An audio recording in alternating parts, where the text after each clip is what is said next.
Continuing on in the series where we're going to discuss all about author resources and tools that are available to you, today feels rather fitting. We're going to be talking about the best web hosting services for authors. A lot of people think, well, I can go with just about any old website anywhere and it should be just fine. And hey, if you'd like to do that, go ahead, but you might be having some issues later on down the line. That's why I thought I'd go ahead and put together a good, better, best list for authors out there based, of course, on your time and budget and your know-how. So we're going to want to make sure you stay tuned to this podcast today. Yeah, marketing and promotion, folks, is just this never-ending battle for authors. Like literally, everybody's just like, marketing and promotion, could I just eat glass instead? It's often made more difficult by the endless tasks of exploring and discovering the right opportunities. Today, that ends with one of my preferred marketing resources and the sponsor of this podcast, Book Award Pro. Book Award Pro is like a matchmaker for your books. Its proprietary algorithm scours the internet for all the right awards programs and reviewers so you can spend more time doing other things in your business. If you want to save some money, you can always try their free plan and handle all the submissions and additional research. Or you can subscribe to the Pro plan where they handle all of the curation and submissions on your behalf. There's a couple plans in between those as well. Get more details about how Book Award Pro is your new preferred book marketing resource when you visit my affiliate link at dalelinks.com/bookawardpro. Big special thanks to Book Award Pro for their continued support. I appreciate you folks over there. All right, so let's start it out with web hosting services. Now, a lot of people, I know there's going to be some people like, I know what web hosting services are, Dale. You don't need to be telling me about this. And I get it. I get it. You're probably like, okay, but there are some people out there that really like web hosting services. Essentially, anytime that you want to put together a website and put it online, that is what's called a web host. Anybody that's holding on to your website so that way people can access it. Now, what should authors look out for in a web hosting service? Well, of course, the very first thing you're going to need to look at is cost. What's going to be the cost for it, especially in the long term? Because there's a lot of times you're going to run into some of the premium services where they bring you in on like a smaller deal, or they're like, hey, you can spend $2 per month for the first year. And then after the first year, they kick up those rates. It's pretty usual, but pay attention to that cost. The other thing is going to be reliability, because there's going to be a lot of services out there. Oh gosh, let me just name one. I'll tell you right now. HostGator, garbage, horrible, terrible. I used them and they literally, they ruined a lot of things for my website. They are not very reliable. The other thing is going to be features. What type of features are available for the cost? Now, I'm not going to go too extensive into the features for each of these services, but I just want to mention some services to you here in a little bit with just an overview of things, because otherwise we're going to be here for the next 3 hours and me telling you all the features for every one of these sites. Also, look at the site load time, because that's going to make a huge difference. If you're getting a web hosting service, so for instance, when I had HostGator, it was taking 15 seconds for my site to load up. Now, that might not seem like it's much. You're probably saying, come on, Dale, 15 seconds. People will wait for that. No, they won't. No, they won't. That needs to be loading in a very quick time, like less than 3 seconds, preferably within a second. But that all varies upon the site that you're picking, or the web hosting that you're picking for. So that way, pay attention to site load time. And the next thing is going to be word of mouth. Ask around. Other authors are going to be using some sites and services. And sure, I'm going to give you a small list here today. You can consider some of these options, or just ask another author. Say, hey, what has been your preference? So there are a couple of ones on this list here that I'm going to give you that I don't personally use, but I've heard a lot of people vouch for. So let's go ahead and look at what are the best web hosting services for authors. And I'm going to break it down into a good, better, best model. Of course, being with good, you're going to probably looking at something that's going to be cost effective, usually free, it's preferable. Looking at something better, it's going to give you more features with a little bit more of a premium, and then the best model, which is going to cost the highest premium and give you the most flexibility and all those other things. So let's start out with the good model, which is a free to premium services. So if we're looking at something like this, I want to start out with two of them. One of them, right off the top of my head, is Wix. Wix is one of those sites that, I kind of punched down on a number of years ago, but to be honest with you, they're actually pretty good. They have an easy drag and drop system. It's easy to set up. You can find tons of tutorials over on YouTube to kind of walk you through everything when it comes to Wix. Now, the nice thing about Wix is it directly integrates with the print-on-demand company BookVault. Now, if you're not familiar with BookVault, you can always go back into my podcast archive and see where I talk more about BookVault. But they are a great print-on-demand company based out of the UK, and it directly integrates with Wix, meaning that it makes it simple for you to set up a free website and have that integration with BookVault. Now, I'm not 100% certain if that is available for the free plan. It might be for the upgraded plan, so you're going to probably have to fact check that there. But all that to say this is it's kind of nice that if you get yourself set up with a free site, you can always just, if you have to upgrade eventually, at least you have some way to offset those costs if you start doing some sales through BookVault.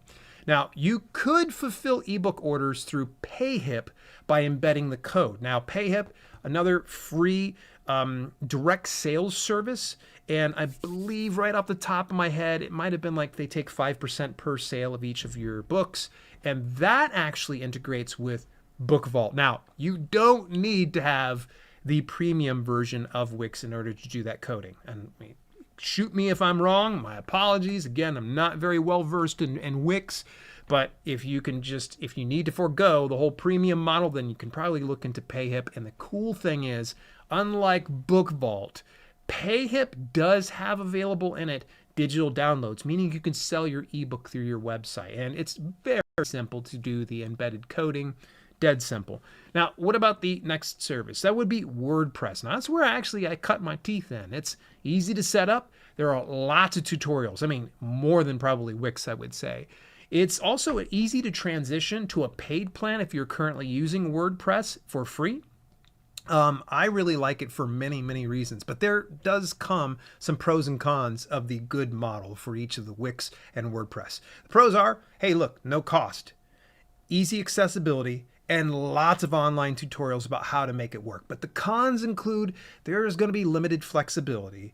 Your site is going to possibly have branding that is going to tie in with Wix or WordPress, or they're going to even put in ads on your website. So if that's a big turnoff to you, then you're also less discoverable through search engines. You're going to get much better results when you're actually paying for web hosting services, because that's what they specialize in, is becoming more discoverable through search engines. Now, next up is the better model. I'm going to give you a couple, actually 3 good options. And I'm going to start out with one called StoryAd. Now, you've heard me talk about StoryAd before, or maybe you haven't, but they're essentially a book marketing service. They're for publicity. You can get reviews. You could sell more books through them. They have so many real cool features. I would recommend that you stick around till next week when I'm actually going to do a second deep dive into StoryAd and talk about some of the new features. Now, they have a simple author page and a more detailed author website. The only problem is when you're starting to put that website together, there's a steep learning curve. But StoryAd support is second to none. They want to see that you're using their services and not just giving them money and just letting it go to waste. And that website service that they have, you ready for this? It's WordPress. Yes, WordPress. And the cool thing is it actually comes with premium software called Elementor, which actually helps you put together some of the stuff that you need to use with your website. It's really, really nice. I was actually pleasantly surprised by it. Now, the cost, though, it's free. You get the free model, though, you only get the author page. To my understanding, if you want the website, you're going to need to upgrade to their $29 per month model, but you do get more features plus that author website. So that is kind of a nice thing. You may want to check with StoryAd support. It seems like they've changed some things more recently. In fact, actually, they used to have a lifetime model. It's no longer there. So if you want to get into StoryAd, you'll definitely have to pay that $29 per month premium. Now, the cool thing is if you're kind of kicking tires and you're not sure if StoryAd's right for you, schedule a 15-minute call with their team for more details. I will tell you this, that they are not hard sales. They're not pushy or anything else like that, so you won't feel like you're going to get pressured into something. Go over to dalelinks.com/StoryAd, and as per usual, there are links to each of the things that I'm mentioning in today's podcast inside the show notes.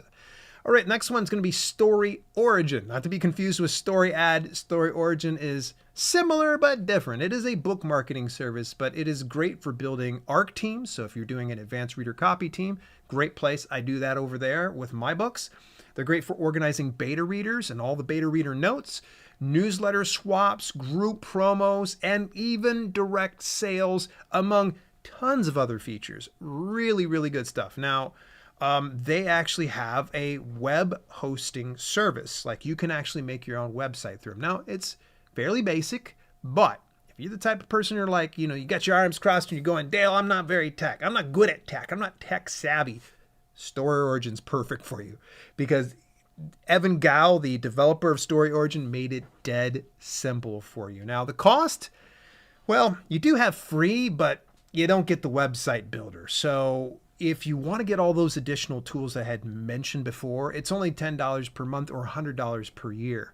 So you can always kill many birds with one stone by going with Story Origin. And I guess you could probably think the same way of StoryAd. If you're looking for some of those publicity features, you can always go into that. Their contacts database, by the way, is second to none.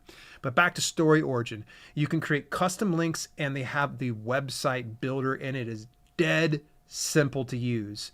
So go on over, visit dalelinks.com/storyorigin for more details. Now let's transition over to something that you're probably pretty surprised to hear me say, because I did kind of punch down on it more recently, but it's still good nonetheless. Remember, this is just subjective here when I share some of this information, when I say, I don't really like this or that. MailerLite. You're probably going, Dale, isn't that an email marketing service? You're correct. They do offer a free plan up to 1,000 subscribers, which they also include with that one 5-page website, which, by the way, more than sufficient. You can have a main landing page, you can have an about page, you can have a contact us page, you can even have a bookshelf, and why not throw in a blog right there with it? I don't know if it'll support so much like a deep blog by any means, but anyway, you have that option available to you through MailerLite. Now, they have templates for the websites that is essentially a drag and drop builder. Now, I'm not a fan of MailerLite's websites, but again, that's subjective, so take it with a grain of salt. And it may be worth considering, especially since it is free. But if you want to upgrade, though, you get additional perks through the starter plan. It's $28 per month. The pro plan is $88 per month. Now, I would say this, that you try it out on the free plan first, so that way you kind of know whether or not it's meant for you. And take a look at that at dalelinks.com/MailerLite. That's LITE. Now, the pros and cons of the better model. It's going to be the pros. You're looking at a low cost. I mean, there's still some free in here, but I would say if you really want to get the extra premium options, you have to upgrade. They do have additional benefits that come along with them. I mean, you're looking at StoryAd, Story Origin, and MailerLite all have very unique capabilities. If you're looking at getting into email marketing, then this is probably one of the best ways to kind of do it, is going through MailerLite. StoryAd, if you're looking to get more publicity, have a deep contacts database for doing some publicity, things like that, perfect. Story Origin has all of those things like group promos, newsletter swaps, ARC readers, audiobook promo distribution, direct downloads, direct sales, all that. Story Origin's great. MailerLite has, of course, email marketing. Now, there are lots of online tutorials about how to make each of those platforms work. Now, as far as the cons go, there are some limitations. Not as much as the good model. They are a bit more robust with StoryAd, since they have the WordPress and Elementor feature to it. Now, they are also a bit more discoverable through search engines. Now, if you ever want to change these services, you're stuck having to create your site all over again. Think about that when you set up a website. In the future, you're kind of going, oh, I'm just going to go ahead and stick with this free plan. Just remember, you're going to also invest a lot of time later on if you have to transition. So let's just say, for instance, you don't like MailerLite for whatever reason. You're like, I don't like the way it looks at me, Dale. I'm done with this. I want to go over to ConvertKit or Kit now, or I want to go to MailChimp, things like that. You could lose that site and miss that capability. So just something to think about as you invest your time and money. Now, the best model is going to come to two features. Now, I'm going to give you my preferred one, and I'm going to give you another one that has been shared with me time and again. The first one's called SiteGround. Now, that is my preference. They do run at a premium. I'm going to tell you this, SiteGround Services is probably one of the more pricier options out there, but they're super reliable. I've done a number of web hosting services out there before, but all of them pale in comparison to SiteGround. Their startup plan is about $17.99 per month. You get one website, you get 10 gigabytes of web space. And there's a ton of other features involved. So you at least have that available to you. Now, if you're an author and you don't plan on doing multiple websites, startup plan's probably more than sufficient. The Grow Big plan is when you start to think about, oh, I want to do multiple sites. So that's going to be $29.99 per month. You get unlimited sites. You get 20 gigabytes of web space. And then the final one, which is the one I actually use because I have a number of websites beyond just selfpublishingwithdale.com and dalelinks.com and dalelroberts.com, all those ones. I get it underneath the Go Geek plan, which is about $44.99 per month. I know some of you are out there like probably having a heart attack. Just remember, I've got the discretionary expense to do something like that. So they give you unlimited sites and they also give you 40 gigabytes of web space. Now, why do I like SiteGround so much? It's dead simple. They've got great customer support and my site load time's pretty fast. I'm very happy with it. But what about the cost? Well, watch out for regular deals. Like right now, they're running a sale for over 80%. I might have been like 82 or 83% off your annual plan if you go and get yourself set up. Now that's for first time customers only. Go on over to dalelinks.com/SiteGround if you want more details. Squarespace is the other one. You hear Squarespace. It seems like they sponsor everybody's YouTube content other than mine. I'd heard about Squarespace, I think initially through one of my favorite art YouTubers, 1000, and he promotes them on a regular basis. And they've really got some awesome features in it. Now, their basic plan runs about $17 per month. Their core plan runs $23 per month. Their plus plan runs $39 per month. And their advanced plan runs $149 per month. Now, the cool thing I've noticed about Squarespace is they really do make things dead simple. They have templates for your website. If you want to set up some type of like a checkout cart, they have that available to you. It can do payment processing, things like that. So it is kind of nice. If I wasn't such a big fan of SiteGround, I'd probably move over to Squarespace, but right now I'm pretty happy with what I have. Now, the pros and cons of the best model, well, the pros include way more flexibility, increased discoverability. You get direct sales integrations, especially on a place like Squarespace. The cons include, well, comes at a higher premium. There's a steep learning curve in some instances, like SiteGround, for instance. It took a minute for me to kind of understand where everything was at. And plan to spend a little upfront, but do a lot of work getting your site up. Yep, you might be paying a little bit of money, but remember, there's still work to be done. Then plan for rates to increase over the long term. So you might get signed on, for instance, like you go over to SiteGround, it might be a couple bucks per month right now for the first year, but they're going to jack those rates up. And as time goes on, inflation and all that jazz, yeah, it's going to start to cost a lot more. So just think about those things before you do break into a premium service like that. Hey, as we start to wrap things up here for today's podcast, I want to mention real quickly, over the past few years, I've collected over 33 book awards for 7 publications, all thanks to Book Award Pro. Get more details about my sponsors when you visit my affiliate link at dalelinks.com/bookawardpro. All right, my final thoughts. What is the best web hosting service for authors? Well, it's subjective and entirely dependent on your budget and time. So do your due diligence. Ask around. Don't be afraid if someone says, Dale's wrong, SiteGround's garbage. That's fine. By the way, I would feel hurt if you said SiteGround was garbage, but I got no skin in the game on this one right here. I'm going to continue to use them. But ask around. That's going to be the big thing, is find out what is working for other authors. Now, personally, if I had to choose one from each of these models, the good, better, best, very first one's good, I'd go with Wix. Just the mere fact that it's dead simple to do. Sure, you heard me say, but I started on WordPress and I transitioned over to a premium model for WordPress. Yeah, but I kind of looked at Wix and it's actually quite nice. It really is. And it's dead simple to use. Now, the better model, I'm going to lean into StoryOrigin. Although it's a close tie with StoryAd, because StoryAd, I really do like the fact it has WordPress and Elementor. But if you're looking at something like StoryOrigin, it's considerably cheaper at about $10 per month and has a lot of marketing tools you already need to use as an author. Now, the best model, I think you guys know. I'm going to say SiteGround. SiteGround all the way, but then again, I am rather opinionated when it comes to that. I have not had the chance to use Squarespace, but I do hear a lot of great things about them. Well, that is my full list of things when it comes to expect for best web hosting services. But this next week, you remember I did briefly mention we're going to circle back around to StoryAd and talk a little bit more about them. I think it's been about roughly a year that I first started talking about StoryAd. Actually, it's been a few years, but they had an AppSumo deal. I think it was earlier this year, maybe it was late last year. But we're going to talk a little bit more about StoryAd, some of the features you can expect, and why StoryAd is definitely a worthy investment of your time and money. Till later, this has been Self-Publishing with Dale, and I'll catch you folks next week.